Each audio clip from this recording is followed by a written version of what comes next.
Hello students, business communication and management में हम चर्चा कर रहे हैं परचेजिंग की। आज चर्चा करेंगे क्रय प्रणाली यानी परचेज सिस्टम्स के बारे में। परचेज सिस्टम में सबसे पहले क्रय प्रणाली का अर्थ क्या है। जो परचेज जो ऑर्डर अपन देते हैं या जो संस्था जो ऑर्डर देती है, उसकी जो साइज है, उसका जो आकार है, वो कितना हो, वो संस्था की नीतियों के आधार पर अलग अलग हो सकता है। ये कम पैसे का भी हो सकता है और ज़्यादा का भी हो सकता है। इनके मूल्य भी अलग अलग हो सकते हैं, आकार अलग अलग हो सकता है और क्वांटिटी भी अलग अलग हो सकती है। अतः क्रय प्रणाली एवं प्रक्रिया का औपचारिक होना जरूरी है। औपचारिक क्रय प्रणाली संचालकीय एवं जवाबदेहिता के निर्धारण को सुगम बनाती है। अतः आवश्यक है कि क्रय कार्य के प्रारंभ, पूर्तिकर्ता के चयन, क्रय आदेश जारी करने, आदेशों के अनुगमन, पूर्तियों की अधिप्राप्ति आदि से संबंधित प्रक्रिया औपचारिक रूप से निर्धारित हो। इन सभी के लिए जो कार्य प्रणाली बनाई जाती है उसे क्रय प्रणाली कहा जाता है। क्रय प्रणालियों को 3 भागों में बांटा गया है: क्रय पूर्व प्रणाली, आदेश प्रणाली और क्रय पश्चात प्रणाली, यानी pre purchase system, ordering system और पोस्ट परचेज सिस्टम। अब क्रय पूर्व प्रणाली में क्या है? यह प्रणाली सफल क्रय की पूर्व शर्त है। क्रय से पूर्व की जाने वाली गतिविधियां इस वर्ग में सम्मिलित होती है। इनमें सामग्री हेतु मांग, पूर्तिकर्ता का चयन, निविदाओं का प्राप्त किया जाना, निविदाओं का मूल्यांकन तथा क्रय निर्णय करना इस प्रणाली के मुख्य अंग होते हैं। क्रय पूर्व जो क्रियाएं हैं उसमें क्या क्या किया जाता है? जैसे मांग यानी सामग्री की मांग करना, तो सामग्री का उपयोग करने वाले विभाग क्रय विभाग को आवश्यकता की जो सामग्री है उसके लिए संपूर्ण विवरण के साथ मांग पत्र पेश करते हैं। संस्था में इस संबंध में पूर्व निर्धारित एवं व्यवस्थित प्रणाली होनी चाहिए। ऐसी प्रणाली जो है वो इन कुछ बातों का ध्यान रखना चाहिए। जैसे मांग पत्र अधिकृत व्यक्ति को दिया जाना चाहिए। सामान्यतया मांग पत्र वरिष्ठ अधिकारी द्वारा हस्ताक्षरित होना चाहिए। क्रय विभाग के पास अधिकृत विभागीय अधिकारी की सूची होनी चाहिए। क्रय अधिकारी को मांग पत्र की वैधता की जांच कर ही क्रय कार्यक्रम जो है वो प्रारंभ करना चाहिए। पूंजीगत उपकरण मांग पत्र के माध्यम से क्रय नहीं किए जा सकते। ऐसे निर्णय संचालक मंडल के स्तर पर किए जाते हैं। तो और दूसरा सामग्री, पहला ये जो है ये सामग्री की मांग का है। इसी तरीके से ट्रैवलिंग मांग पत्र भी होता है। उन सामग्रियों जिनकी आवश्यकता कम समय अंतराल पर बार बार किंतु बड़ी मात्रा में होती है, तो उसकी जो मांग उच्च प्रबंध द्वारा निर्णीत होती है। ट्रैवलिंग मांग पत्र का डिजाइन इस प्रकार होता है कि सामग्री की विशिष्टताएं या पूर्तिकर्ता का विवरण स्थायी तौर पर प्रिंट करवा दिया जाता है। केवल दिनांक, सामग्री की मात्रा, अधिकार इत्यादि मांग पत्र प्रस्तुत करते समय भरी जाती है। इनमें आवश्यक कागजी कार्रवाई से बचा जा सकता है, किंतु इसमें प्रक्रिया को सावधानी पूर्वक संचालित किया जाना होता है। इसे ट्रैवलिंग मांग पत्र इसलिए कहा जाता है क्योंकि मांग पत्र वाले विभाग और क्रय विभाग के बीच कम समय अंतराल में विचरण करना पड़ता है।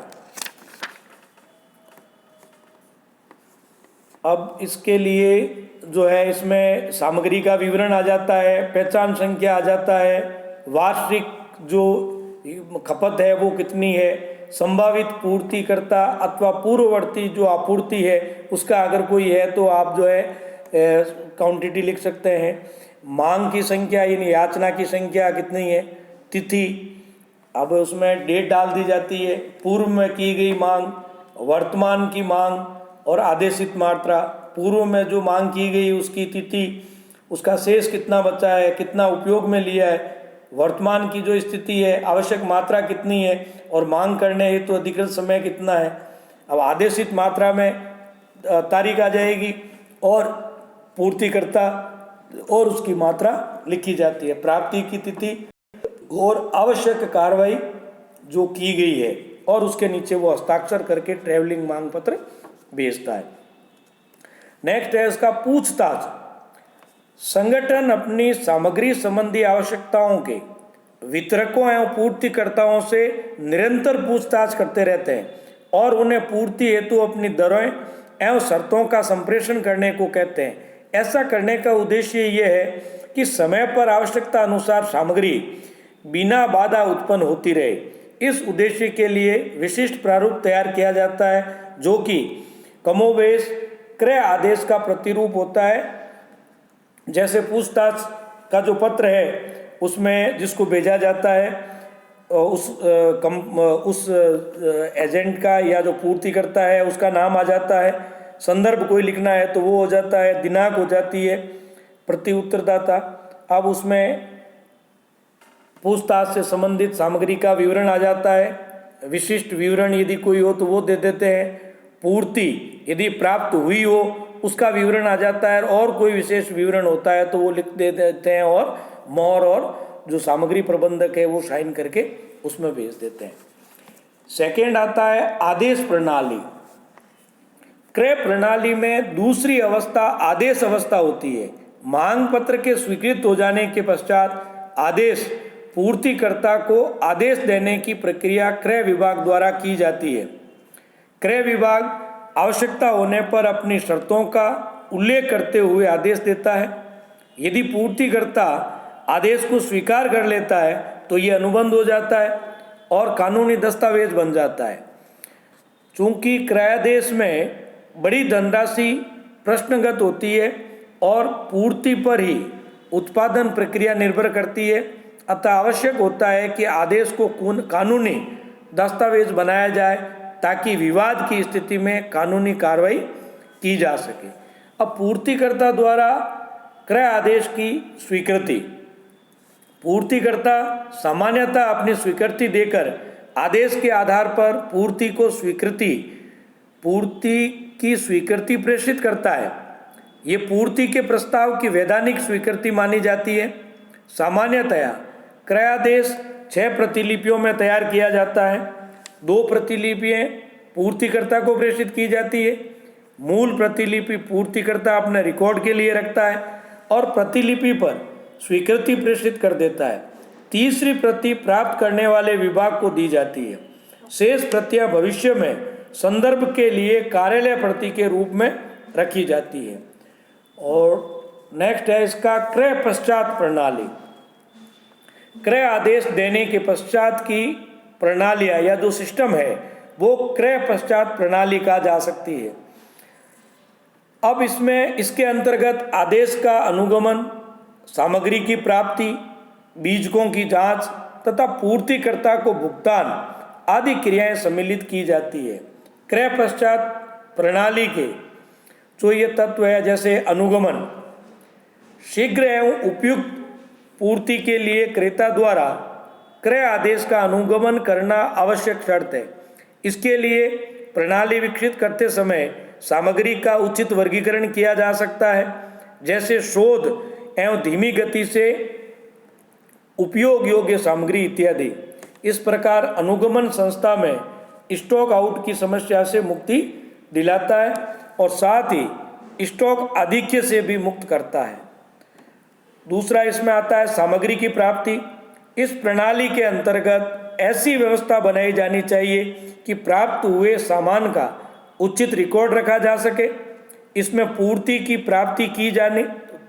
की जानकारी, प्रेषक का विवरण और माल का विवरण होना चाहिए। इन्हें आदेशों के क्रम में रखा जाता है ताकि सामग्री की उचित पहचान एवं जांच की जा सके। यह रिकॉर्ड भविष्य में सौदों के समायोजन के लिए उपयोग में आता है। नेक्स्ट है इसका बीजक जांच। यह क्रय प्रणाली का अंतिम चरण होता है। पूर्तिकर्ता भेजी गई सामग्री के साथ बीजक भी भेजता है। बीजक आधार होता है पूर्तिकर्ता को भुगतान करने का। बीजक सदैव क्रय आदेश के विवरण के अनुरूप होना चाहिए और साथ ही भेजे गए माल के साथ भी बीजक वित्त विभाग को भेजा जाता है ताकि समय पर भुगतान किया जा सके। दूसरी प्रति सामग्री विभाग को भेजी जाती है ताकि वित्त विभाग और सामग्री विभाग के मध्य समन्वय रहे। इस तरह जो परचेजिंग सिस्टम है या जो क्रय प्रणाली है वो काम करती है। धन्यवाद।